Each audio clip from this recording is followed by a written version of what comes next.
Muy buenos días, estimada familia de fe. Hoy reflexionaremos en una de las marcas de la verdadera iglesia y es la fiel predicación de la palabra.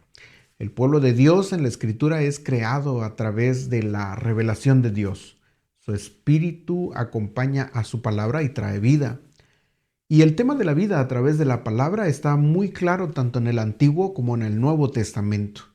En el Antiguo Testamento Dios creó la vida con su aliento según Génesis 1. Dios habló y el mundo y todos los seres vivientes fueron creados. El mensaje consistente de la Escritura es que Dios creó a su pueblo y le da vida a través de su palabra. Pasando al Nuevo Testamento, la palabra de Dios juega de nuevo un papel central como dadora de vida.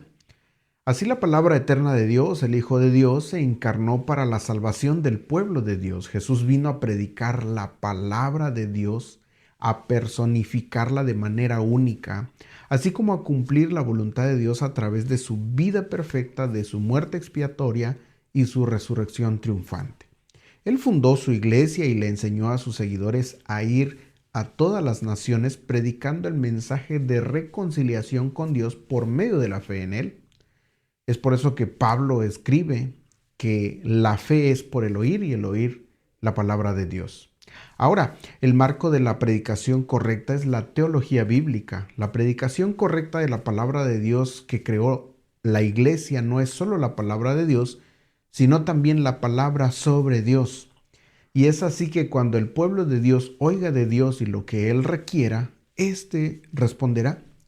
En este sentido, un entendimiento correcto de Dios provee el marco correcto para la predicación correcta. Todo lo que un predicador dice debe colocarse y debe ser moldeado por la matriz de la teología bíblica, que enseña tanto al predicador como a la congregación sobre Dios y lo que Él quiere de la humanidad. Al fin y al cabo, un entendimiento correcto de Dios es el único fundamento verdadero para la iglesia. Y bueno, según la Biblia, la iglesia tiene como su creador y señor y en su centro al Dios de la Biblia. Este Dios es creador, santo, fiel, amoroso y soberano. Es importante también mencionar que el centro de la enseñanza correcta es el Evangelio. Por ejemplo, si la enseñanza de una iglesia describe a las personas como espiritualmente enfermas meramente y no espiritualmente muertas, el Evangelio ha sido distorsionado. Si los congregantes se consideran como consumidores que esperan una mejoría espiritual y no como rebeldes ante un juez justo y santo, entonces el Evangelio probablemente haya sido olvidado. Tales iglesias construyen una comunidad en torno a algo diferente al Evangelio.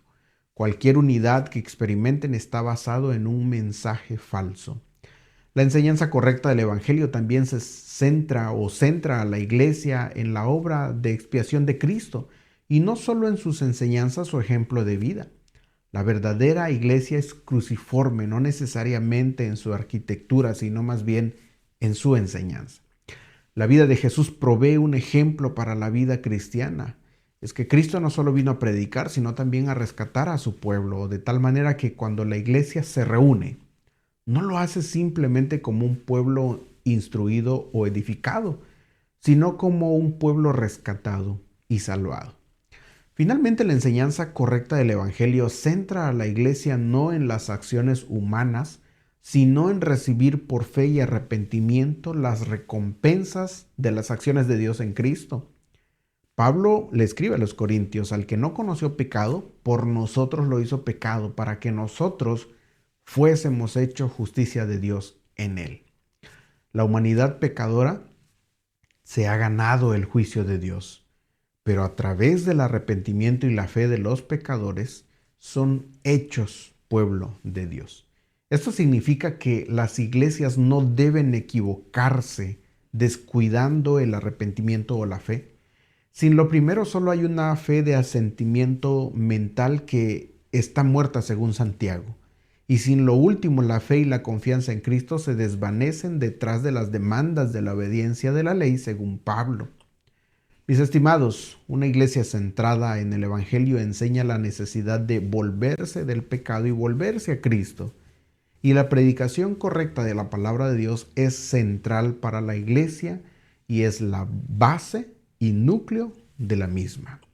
Te invito a meditar y a reflexionar en esto, y mi oración es que la verdadera predicación nunca falte sobre tu vida. Que tengas un buen día y que Dios te bendiga.